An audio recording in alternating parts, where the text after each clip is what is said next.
नमस्कार विद्यार्थी मित्र आणि मैत्रिणींनो, आपणा सर्वांचं स्वागत आहे आपल्या यूट्यूब चॅनल लेट्स लर्नवर। आज आपण MPSC म्हणजेच महाराष्ट्र पब्लिक सर्व्हिस कमिशन या अंतर्गत कोणकोणत्या पदांची भरती केली जाते व यांचे सिलेक्शन प्रोसेस कसे आहे याविषयी माहिती घेणार आहोत। You don't have to be great to start. You don't have to be great to start, but you have to start to be great. But you have to start to be great. चला तर मग great बनण्याच्या दिशेने एक पाऊल पुढे टाकूया। सर्वप्रथम आपण पाहूया इथे की तुम्हाला आता स्क्रीनवर दिसेलच की कोणकोणत्या पोस्ट MPSC म्हणजेच महाराष्ट्र लोकसेवा आयोगामार्फत भरल्या जातात। त्या पोस्ट तुम्हाला आता स्क्रीनवर दिसत आहेत। तर आपण त्या पोस्ट कोणकोणत्या भरल्या जातात ते सर्वप्रथम पाहूया। तर पहा, स्क्रीनवर आता तुम्हाला दिसतच असेल की पोस्ट फिल्ड बाय MPSC मार्फत भरल्या जाणाऱ्या पोस्ट। आता ह्या ज्या समोर तुम्हाला पोस्ट दिसत आहेत या सर्व पोस्ट आहेत त्या सर्वच पोस्ट क्लास 1च्या आहेत। क्लास 1 गॅझेटेड ऑफिसर अशा पोस्ट आहेत। तर आपण वन बाय वन ह्या सर्व पोस्ट पाहूया।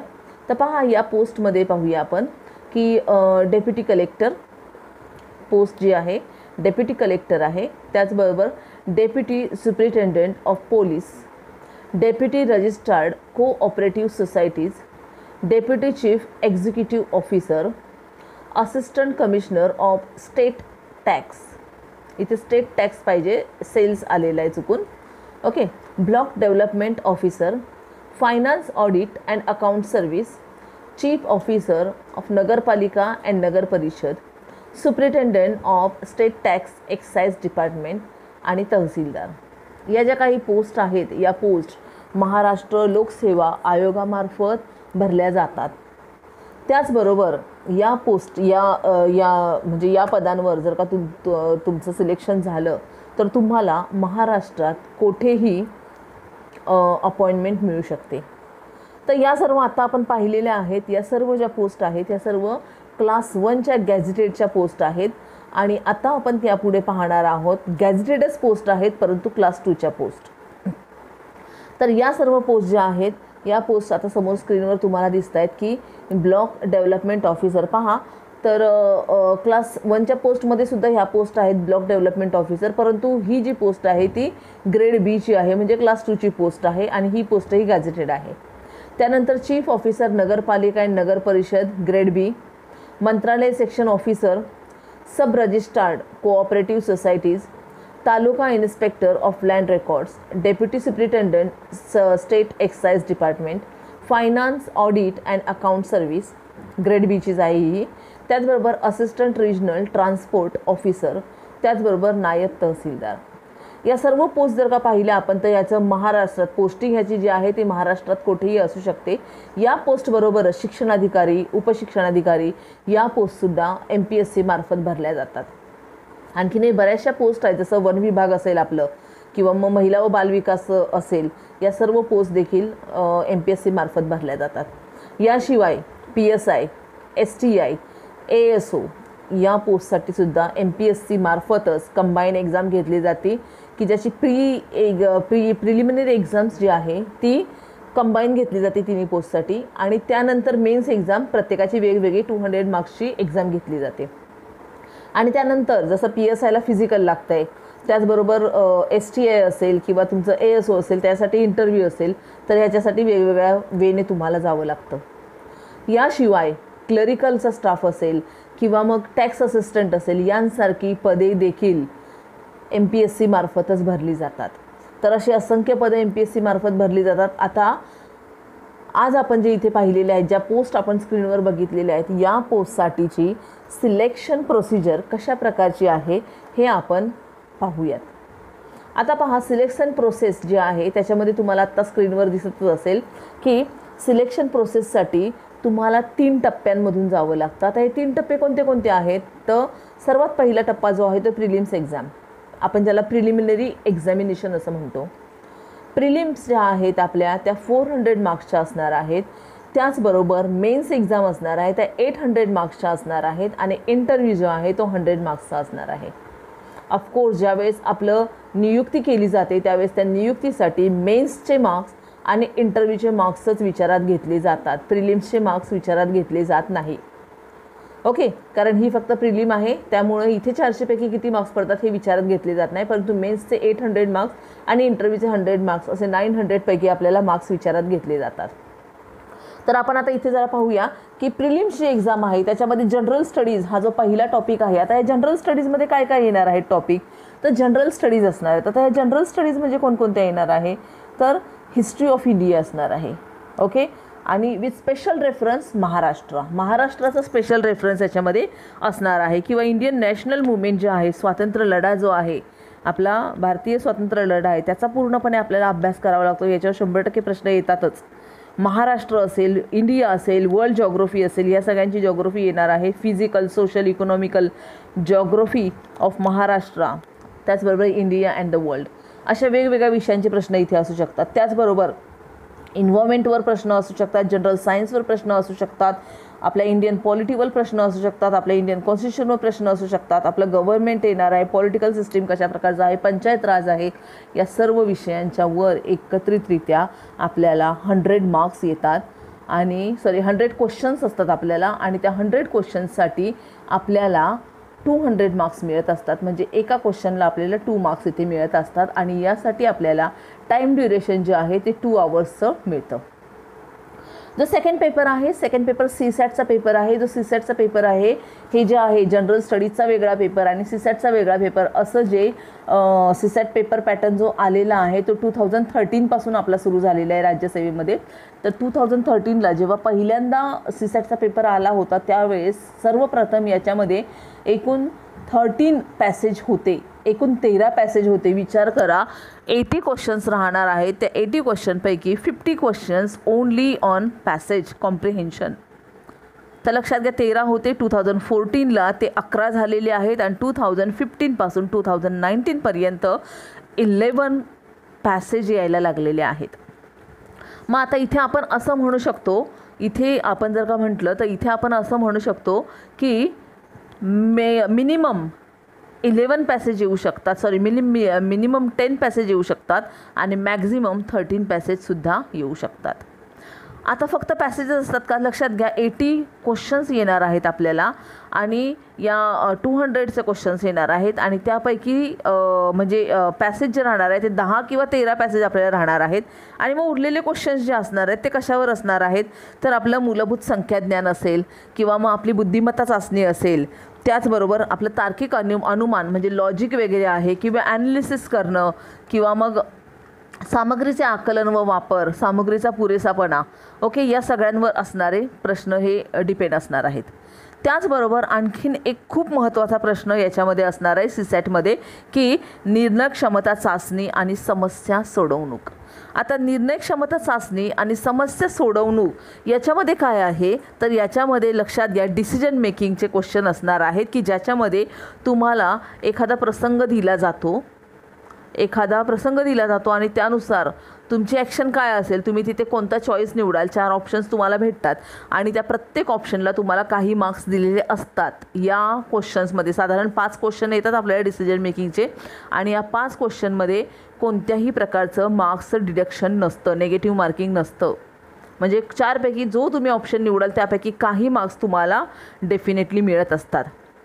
ओके, तर अशा प्रकारचं हे सीसॅट आहे. आणि मित्र आणि मैत्रिणींनो, सीसॅट हा एक टॉपिक असा आहे ज्याची खूप प्रॅक्टिस करणं गरजेचं आहे. ज्यांचं सायन्स बेस आहे, जे सायन्स किंवा इंजिनिअरिंग केलेलं आहे त्यांना बऱ्या प्रमाणात हे जमतं, परंतु इतरांनी किंवा काही वेळेस त्याही विद्यार्थ्यांनी जरा याची जास्त प्रॅक्टिस करावी. डेली प्रॅक्टिस असेल तरच होते. अदरवाईज विचार करा 13 पॅसेज किंवा 10 पॅसेज जर का येत असतील 2 आवर्समध्ये तर आपण ते वाचणार कधी, समजून घेणार कधी आणि आन्सर देणार कधी. त्याच्यामुळे इथे आपल्याला फक्त आपली रीडिंग हॅबिट, अंडरस्टँडिंग लेवल जी आहे किंवा रीडिंगची लेवल आहे ती फक्त वाढवायची आहे आणि त्याच्यामुळे याची प्रॅक्टिस मात्र दररोज व्हायला हवी. आता ही एक्झाम एकदा का आपल्याकडून क्रॅक झाली एकदा का आपल्याला इथे आपण निघालो, प्रिलिम्समधून आपण निघालो, त्याच्यानंतर मग आपला पुढचा टप्पा राहणार आहे तो म्हणजे मेन्स एक्झामचा. आणि मेन्स एक्झाम ज्या आहेत त्या खूप महत्त्वाच्या आहेत. आता ह्या ज्या मेन्स एक्झाम आहेत त्या मेन्स एक्झामबद्दल आपण इथे पाहूया. तर मेन्स एक्झाममध्ये सगळ्यात पहिला जो पेपर येणार आहे तो म्हणजेच येणार आहे की डिस्क्रिप्टिव्ह पेपर राहणार आहे तो. तर डिस्क्रिप्टिव्ह पेपर म्हणजेच काय येणार आहे, मराठी आणि इंग्लिशचा डिस्क्रिप्टिव्ह पेपर राहणार आहे. आता मराठी आणि इंग्लिशचा डिस्क्रिप्टिव्ह पेपर राहणार आहे म्हणजे याच्यामध्ये तुम्हाला एस्से रायटिंग येणार आहे, निबंधलेखन येणार आहे, ट्रान्सलेशन म्हणजेच भाषांतर, आणि प्रेसी रायटिंग म्हणजे उतारा लेखन. तर ह्या 3 प्रश्नांसाठी तुम्हाला 50 मार्क्स मिळणार आहेत. 50 मार्क्स फॉर मराठी आणि 50 मार्क्स फॉर इंग्लिश असं मिळून तुमचा 100 मार्क्सचा पेपर हा राहणार आहे. त्यानंतर इथे दुसरा पेपर जो राहणार आहे, हा दुसरा पेपर जो आहे तो ऑब्जेक्टिव्ह राहणार आहे मराठी आणि इंग्लिशचा. याच्यामध्ये 12th स्टँडर्डपर्यंतचं मराठी आणि इंग्लिशचं ग्रामर असणार आहे आणि आपल्याला ऑब्जेक्टिव्ह असे प्रश्न म्हणजे मल्टिपल चॉईसचे क्वेश्चन्स इथे आपल्याला मिळणार आहेत. प्रत्येक क्वेश्चनसाठी आपल्याला 4 ऑप्शन्स असणार आहेत. यानंतरचा तिसरा पेपर आपण असं म्हणूयात की GS paper first. GS paper first जो आहे याच्यामध्ये 3 विषय इन्क्लूड केले गेलेले आहेत. ते म्हणजे हिस्ट्री येणार आहे. लक्षात घ्या, हिस्ट्री म्हणजे हिस्ट्री त्याच्यामध्ये प्राचीन हिस्ट्री असेल, मध्ययुगीन इतिहास असेल किंवा मग आधुनिक इतिहास असेल, सर्व प्रकारचा इतिहास येणार आहे. मग हिस्ट्री असेल, जॉग्राफी असेल किंवा ॲग्रिकल्चर असेल, या 3ही विषयांचा इथे डीपली स्टडी, लक्षात घ्या डीपली स्टडी बोलते मी इथे, डीपली स्टडी आपल्याला करावं लागणार आहे आणि त्याच्यासाठी आपल्याला मार्क्स मिळणार आहेत 150 मार्क्स एवढे आहेत. यानंतर GS2चा जो पेपर आहे, या GS2च्या पेपरमध्ये पुन्हा इथे 3 विषय आहेत, Indian constitution, polity and laws. याच्यासाठी आपल्याला 150 मार्क्स मिळत आहेत. तर 150 मार्क्ससाठी पेपर 2 GS पेपर 2 असणार आहे. त्यानंतर GS पेपर 3 जो आहे, ह्या GS पेपर 3मध्ये human resource development and human rights असे विषय असणार आहेत. मानवी संसाधन विकास, मानवी संसाधनांचा विकास असे हे विषय राहणार आहे आणि मानवी हक्क. तर याच्यासाठी आपल्याला 150 मार्क्स राहणार आहेत. यानंतर GS पेपर 4 राहणार आहे आपला. GS पेपर 4मध्ये सायन्स अँड टेक्नॉलॉजी, ओके, त्याचबरोबर इकॉनॉमिकल प्लॅनिंग, हे सर्व कशामध्ये येणार आहे आपल्याला, तर paper number 4 GS paper number 4मध्ये येणार आहे आणि हे सुद्धा आपल्याला 150 मार्क्ससाठी येणार आहे. लक्षात घ्या की GS पेपर 1, 2, 3, 4 असे 4 पेपर जे आहेत ते 150 मार्क्सचे मिळून एकूण 600 मार्क्स होतात आणि मराठी आणि इंग्लिशचे 100 मिळून आपल्याला तिथे 200 मार्क्स मिळतात. असे टोटल 800 मार्क्स आपल्याला मेन्सला फेस 800 मार्क्ससाठी आपल्याला 800 मार्क्ससाठी आपल्याला तयारी करावी लागते मेन्ससाठी. आता ही मेन्स आपण क्रॅक झाली की त्याच्यानंतर पुन्हा पुढचं आपल्याला बोलवणं येतं इंटरव्ह्यूसाठी. इंटरव्ह्यू जी असते ती एक प्रकारची पर्सनॅलिटी टेस्ट असते. आता पर्सनॅलिटी टेस्ट म्हटलं की आपल्याला असं वाटतं की पर्सनॅलिटी म्हणजे आपण कशा प्रकारचे कपडे घालतोय, आपला पेहराव कशा प्रकारचा आहे किंवा आपण दिसतोय कसे, आपण चालतोय कसे, आपण बसतोय कसे, आपण बोलतोय कसं. ऑफकोर्स या सगळ्यांचा विचार केला जातोच, पण फक्त याचाच विचार केला जातो असं नाही. याचबरोबर तुम्ही एखादा प्रॉब्लेमला कशा प्रकारे टॅकल करू शकता, तुमच्यासमोर कोणतीही समस्या आली तर त्याच्यातून तुम्ही कशा प्रकारे मार्ग काढू शकता, किंवा तुमचं वे ऑफ थिंकिंग काय आहे, सोसायटीबद्दल, ज्या समाजामध्ये आपण राहतो त्याच्याबद्दलचं तुम्हाला किती नॉलेज आहे, अशा वेगवेगळ्या प्रकारचे इथे क्वेश्चन विचारले जातात. इंटरव्ह्यूमध्ये बऱ्याच वेळेस इंटरव्ह्यू जे आहे ते आपल्या बायोडाटावर बेस अशी असते. म्हणजे फॉर एक्झाम्पल तुम्ही जर का तिथे त्याच्यामध्ये तुमचं जन्मस्थान लिहिलेलं असेल तर तुमच्या जन्मस्थानाबद्दल तुम्हाला प्रश्न विचारला जाऊ शकतो की ठराविक हे स्थान कोणत्या फळासाठी प्रसिद्ध आहे किंवा कोणत्या गोष्टीसाठी तुमचं जन्मस्थान प्रसिद्ध आहे. बायोडाटामध्ये तुम्ही तुमचे आता पूर्ण नावामध्ये आपल्या वडिलांचं नाव येतं, मग त्यावेळेस वडील काय करत होते, वडील हा व्यापार करत होते किंवा अशा प्रकारचं नोकरी करत होते, सर्व्हिस करत होते, मग त्या सर्व्हिसबद्दल तुम्हाला विचारलं जातं.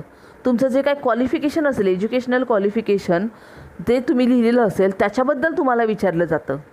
म्हणजेच काय आहे, जो बायोडाटा आहे त्याच्यावरूनच तुमची वेगवेगळी माहिती म्हणजे सगळी माहिती इथे घेतली जाते आणि त्या ह्याच्यातूनच तुमची एक प्रकारे पर्सनॅलिटी टेस्ट केली जाते. तर इंटरव्ह्यूबद्दल आपण पुन्हा आणखीन बोलणारच आहोत एक वेगळं लेक्चर घेऊन. तर आत्ता सध्या एवढंच आहे की आपल्याला मेन्सचे 800 आणि मेन्सचे 800 आणि इंटरव्ह्यूचे 100 असे मिळून 900 मार्क्ससाठी तयारी करायची आहे. बरं, आणखीन एक गोष्ट महत्त्वाची अशी सांगून ठेवते की पर्सनॅलिटीची जे डेव्हलपमेंट आहे ती डेव्हलपमेंट आजपासून, म्हणजे तुम्ही जेव्हा पहिल्या दिवसापासून सुरुवात कराल MPSCच्या अभ्यासाला त्याच दिवसापासून तुमची पर्सनल डेव्हलपमेंट व्हायला हवी. कारण की मेन्स क्रॅक केले आणि आता मला इंटरव्ह्यूसाठी कॉल आला आहे आणि आता मी पर्सनॅलिटी छान डेव्हलप करतो असं होणार नाही आहे. पर्सनॅलिटी फक्त जिममध्ये जाऊन डेव्हलप होत नाही. त्याच्यासाठी आपल्या विचारांमध्ये, आपल्या वागण्यामध्ये खूप मोठे बदल करावे लागतात. आणि त्याच्यामुळे आत्ता जेव्हा तुम्ही ठरवलं की तुम्ही MPSC करणार आहात, कॉम्पिटिटिव्ह एक्झाम्समध्ये जाणार आहात, तेव्हापासूनच तुम्हाला तुमच्या वागण्या बोलण्यामध्ये, विचार करण्याच्या पद्धतीमध्ये सुद्धा बदल करावे लागतील. आणि त्याची तयारी अगदी आत्तापासूनच सुरू करायला हवी. कारण की वेळ आपल्याला कमी भेटतो नंतर आणि तेवढ्या वेळात आपलं होत नाही. एक कॉन्फिडन्स यायला हवं पर्सनॅलिटी ह्याच्यामध्ये, डेव्हलपमेंटमध्ये किंवा पर्सनल टेस्टमध्ये तुमच्यामध्ये एक कॉन्फिडन्सही दिसायला हवं. खूप महत्त्वाचं. कित्येक वेळेस तर असं होतं एखाद्या प्रश्नाचं उत्तर आपल्याला येत नाही किंवा चुकीचं जरी दिलेलं असेल किंवा एखाद्या प्रश्नाचं उत्तर येत नसेल तरी कॉन्फिडन्सली ते सांगता आलं पाहिजे की नाही हे येत नाही पण मला बऱ्याच गोष्टींचं नॉलेज आहे. असो, आपण इंटरव्ह्यूबद्दल नंतर बोलूया. सध्या तरी आपण इतकं बोलूया की आता आपल्याला कळालेलं आहे की कोणत्या कोणत्या पोस्ट मिळतात, कशा प्रकारचं एक्झाम पॅटर्न आहे, सिलेक्शन प्रोसेस कशा प्रकारची आहे. मग आता मी काय करायला हवे? तर सगळ्यात पहिल्यांदा लक्षात घ्या, जर का तुम्ही आत्तापासून सुरुवात करत असाल MPSCची किंवा कॉम्पिटिटिव्ह एक्झामसाठी कोणतंही असेल, मग राज्यसेवेची पदं असतील, PSI, STI, असिस्टंट, ASO असेल किंवा मग इतर कोणतीही पदं असतील, तर सगळ्यात पहिल्यांदा तुम्हाला काय करायचं आहे तर you have to study the syllabus. ज्या पोस्टसाठी तुम्ही स्टडी करणार आहात त्याचा सिलेबस तुम्हाला स्टडी करायचा आहे. स्टडी नाही, बाय हार्ट पूर्ण करायचा आहे सिलेबस. कारण की सिलेबस स्टडी करणं आणि क्वेश्चन पेपरचा स्टडी करणं म्हणजे 50% तुमचा स्टडी झाला आहे असं म्हणता येईल. पहिला टर्म जे राहणार आहे ते सिलेबसचं स्टडी करणं. मेन्सला कोणते कोणते विषय आहेत, आता हिस्ट्री जर का असेल तर त्या हिस्ट्रीमध्ये पण बरेचसे टॉपिक आहेत, ते टॉपिक सगळे तुमचे लर्न झाले पाहिजेत. ओके, ह्युमन रिसोर्स डेव्हलपमेंट असेल तर त्याच्यामध्येही बरेचसे टॉपिक आहेत, तेही तुमचे लर्न व्हायला हवेत. ओके, मग हे झाल्याच्यानंतर सिलेबस लर्न झाल्याच्यानंतर दुसरी स्टेप राहणार आहे तुमची, you have to study the question paper. Previous years question paper जे आहे ते व्यवस्थित स्टडी करायचे आहे. आता असं म्हटल्यानंतर बऱ्याच वेळेस वाटतं की प्रिव्हियस इयरचे क्वेश्चन पेपर स्टडी करायचे, आमचं कुठं अभ्यास झालेला आहे. तर लक्षात घ्या मित्रांनो, ही MPSCची एक्झाम आहे आणि any graduate student can answer this question. अशा प्रकारचं एक आयोगाच्या क्वेश्चन पेपरवर लिहिलेलं असतं की कोणताही ग्रॅज्युएट स्टुडंट आहे ना तो देऊ शकतो. पण प्रॉब्लेम असा आहे की आपण ग्रॅज्युएटपर्यंतचा अभ्यास हा फक्त मार्क्स मिळवण्यासाठी केलेला असतो, आपण तो अभ्यास म्हणून नसतो केलेला. त्याच्यामुळं एक इयत्ता पास झाली की आधीचं सर्व डिलीट होतं. तर इथून पुढे डिलीट नाही करायचं आहे, तर सगळं डाउनलोड करायचं आहे आपल्या मेंदूमध्ये. तर लक्षात घ्या, क्वेश्चन पेपरचा स्टडी झालेला आहे. क्वेश्चन पेपरमुळे तुम्हाला हे कळेल की अभ्यास करायची एक प्रॉपर दिशा भेटेल तुम्हाला की कशा पद्धतीने अभ्यास करायचा आहे. फॉर एक्झाम्पल, स्वातंत्र्य चळवळीतला एखादा क्वेश्चन जर का तुम्हाला क्वेश्चन पेपरमध्ये दिसला आणि त्याच वेळेस तुम्ही आधुनिक भारताचा इतिहास वाचत असाल त्यावेळेस तुम्हाला कळतं अरे ह्या अशा प्रकारचे क्वेश्चन येतात, तर मला हा टॉपिक व्यवस्थित करायला हवं. एक दिशा मिळण्यासाठी म्हणून क्वेश्चन पेपरचा स्टडी करणं गरजेचं आहे. आता क्वेश्चन पेपरचाही स्टडी झाल्याच्या नंतर तिसरी स्टेप जी आहे ती ही खूप महत्त्वाची आहे की रीडिंग ऑफ टेक्स्टबुकचं रीडिंग करणं खूप महत्त्वाचं आहे. आता टेक्स्टबुकचं रीडिंग करणं म्हणजेच काय येणार आहे की आपण वाचलेलेच असतात textbook, but still we have to read once again. आपल्याला आणखीन ते अगेन अँड अगेन रीड करावे लागणार आहेत टेक्स्टबुकसुद्धा, कारण की आपलं जे बेसिक जे नॉलेज असेल ते चांगलं पक्कं करण्यासाठी. आता टेक्स्टबुक कोणते येणार आहे तर साधारण 5th स्टँडर्डपासून 12th स्टँडर्डपर्यंत आपल्याला बुक्स वाचावी लागतात. पण या बुक्समध्ये तुमचं हिस्ट्री असेल किंवा तुमचं जॉग्रफी असेल तर ते 5th स्टँडर्डपासून 12th स्टँडर्डपर्यंत वाचावं. किंवा सायन्स असेल तर सायन्स 8th, 9th आणि 10th या 3च वर्गाचा सायन्सचा अभ्यास केला तरी पुरेसा आहे. इन्व्हायरमेंटची पुस्तकं जुन्या अभ्यासक्रमाची जर का 9th, 10th भेटली तर ती घ्यायची आहेत वाचायला. अदरवाईज 11th आणि 12thचे इन्व्हायरमेंटची पुस्तकं वाचली तरी चालणार आहेत. त्याचबरोबर इकॉनॉमिक्स आहे, 11th, 12thचं इकॉनॉमिक्स वाचावं आपण. अशा प्रकारे आपल्याला काय करायचं आहे तर टेक्स्टबुक रीड करायचे आहेत. आता टेक्स्टबुक रीड करायची कशी तेही मी आजच्या लेक्चरला तुम्हाला सांगते. जे टेक्स्टबुक तुम्ही रीड करत असता या टेक्स्टबुकमध्ये ज्यावेळेस तुम्ही फर्स्ट टाईम टेक्स्टबुक हातात घेऊन बसता त्यावेळेस तुमच्या हातात पेन्सिल असावी आणि ज्या ज्या गोष्टी अडणार आहेत, जिथे जिथे तुम्हाला प्रॉब्लेम वाटणार आहे की मला ही टर्म समजत नाही आहे, तिथे तिथे अंडरलाईन करत रीडिंग करत जा. पुन्हा सेकंड टाईम ज्यावेळेस तुम्ही ते बुक हातात घ्याल रीडिंग करण्यासाठी, त्यावेळेस तुमच्या हातात पेन असावा, जेणेकरून पेन्सिलने रीडिंग करत असताना ज्या गोष्टी समजल्या नव्हत्या त्या पेनने अंडरलाईन करत असताना समजतील. म्हणजेच इन शॉर्ट सेकंड टाईम काही गोष्टी फर्स्ट रीडिंगमध्ये समजल्या नसतील पण सेकंड रीडिंगमध्ये समजतात. म्हणजेच सेकंड रीडिंगमध्ये पेनचं अंडरलाईन तुमचं कम्पॅरेटिव्हली फर्स्ट पेन्सिलच्या अंडरलाईनपेक्षा कमी येईल. आणि थर्ड टाईम तुम्ही ज्यावेळेस रीडिंग करत असता त्यावेळेस तुमच्या हातामध्ये हायलायटर असावा. आणि ज्या गोष्टी तुम्हाला फर्स्ट, सेकंड आणि थर्ड टाईम रीडिंग करूनही समजल्या नसतील तर त्या हायलायटरने हायलाईट करायच्या आहेत. आता हे जर का हायलायटरवाले जर का जास्त दिसले तुमच्या बुक्समध्ये तर तुम्हाला काय करायला हवं, आणखीन फोर्थ आणि फिफ्थ टाईमसुद्धा ते बुक रीड करायला हवं. आणि जर का तुम्हाला क्लिअर कळलेलं असेल, हायलायटरच्या जास्त हे नसतील तर मात्र त्याच्या नोट्स काढाव्या, त्याच्या मायक्रो नोट्स काढाव्या. त्याचा अभ्यास एकदा परफेक्ट झाला बेसिकचा की मग त्याच्यानंतर मग बरेच रेफरन्स बुक्स जे आहेत, रेफरन्स बुक वेगवेगळे आहेत, त्या रेफरन्स बुक्सचा स्टडी आपण करायचा आहे.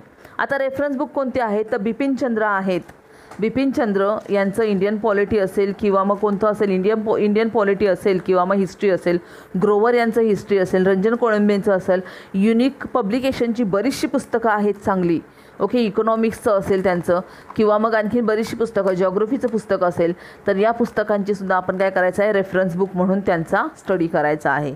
आता रेफरन्स बुकचाही स्टडी कसा करायचा याच्याबद्दल आपण नंतर पाहणारच आहोत, परंतु सध्या तरी सुरुवात करायची आहे टेक्स्टबुक रीडिंगपासून. ओके, तर हे जर का व्हिडिओज जे आहेत ते तुम्हाला रेग्युलर पाहण्यासाठी माझ्या चॅनलला सबस्क्राईब करा. तुमचे जे गरजू मित्रमैत्रिणी असतील त्यांना नक्कीच शेअर करा. आणि तुमच्या काही क्वेरीज असतील, काही डाऊट्स असतील किंवा माझ्यासाठी काही सजेशन असतील तर प्लीज कमेंट बॉक्समध्ये लिहा. Okay, thank you. Stay safe. Bye.